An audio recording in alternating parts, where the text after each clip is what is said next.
Bonjour à tous et bienvenue dans cette nouvelle vidéo. Aujourd'hui on va faire du montage de eBlock Fun. Alors qu'est-ce que c'est que le eBlock Fun? Eh bien à s'y méprendre, ça ressemble beaucoup au Nanoblock. Voici la boîte que nous allons monter aujourd'hui, donc c'est de la marque Loz. Et en fait dans la boîte donc il y a un petit mignon avec donc des mini pièces qui ressemblent du coup à du Lego. Cette nouvelle marque en fait on me l'a ramenée du Canada si je me trompe pas, et donc il y a 220 pièces dedans et c'est pour les 14 ans et plus. Ça a l'air quand même assez sympa. Allez, on y va. Alors, qu'est-ce que recèle cette boîte?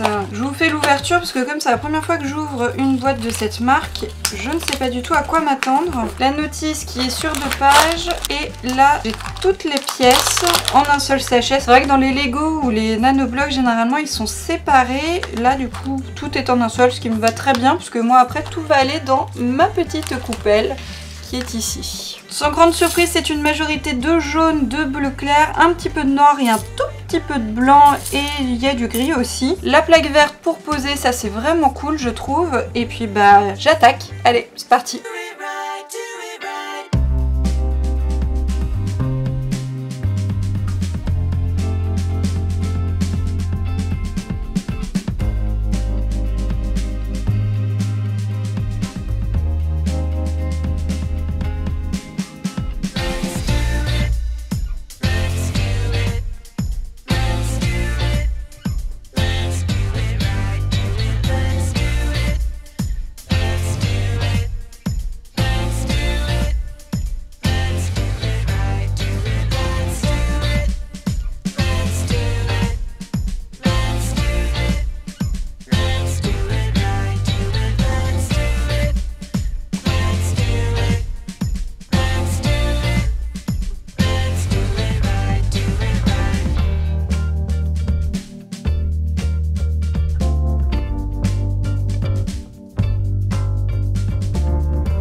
Et voilà, j'ai fini de monter ce petit mignon, bah tout mignon j'ai envie de dire. Et alors donc première expérience du eBlock Fun.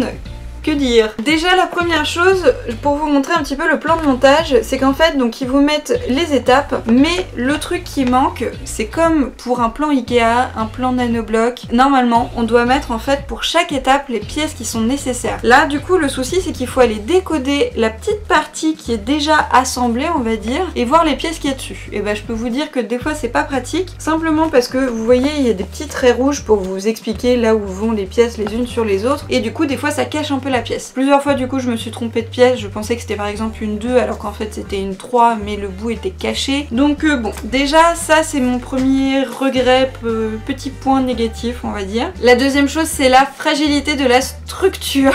J'en ai bavé. Franchement plus d'une fois je me suis retrouvée en fait avec des pièces qui tenaient pas très bien, et du coup bah en voulant appuyer dessus pour mettre une pièce par dessus, elle se barre ou elle commence un petit peu à tanguer. c'est pas très stable. Je me suis même retrouvée avec des pièces volantes, c'est-à-dire que sur un niveau, par exemple pour la petite pièce ronde qui est juste là, en fait le haut du bras, il y a une toute petite pièce ronde, et en fait sur le plan on me dit que je dois la mettre à ce niveau-là, sauf que du coup elle n'est rattachée à rien. Il faut attendre l'étape d'après pour pouvoir en fait l'accrocher. Ce qui peut être problématique, c'est que c'est un coup à se tromper et à l'oublier tout simplement, donc ça c'est un petit peu étrange comme manière de faire, je dois dire. Il y a eu le même souci en fait pour les dents, vous voyez, sur le plan c'était décrit donc au niveau où elles apparaissent ici, mais en fait il fallait les accrocher sur la pièce du dessus. Un peu étrange, mais c'est vrai que là pour les dents en fait ça crée un effet assez sympa. Je sais pas si vous allez bien voir, je vais essayer de vous montrer. Vous voyez en fait en dessous les dents, au fond vous voyez ils ont fait un effet de langue, donc ça par contre je trouve ça super sympa, c'est très marrant. Ils ont fait une bouche en 3D quoi, c'est pas juste de la surface, on la voit à l'intérieur, donc ça je trouve ça sympa. Pareil pour les lunettes, vous voyez ils ont fait vraiment un relief.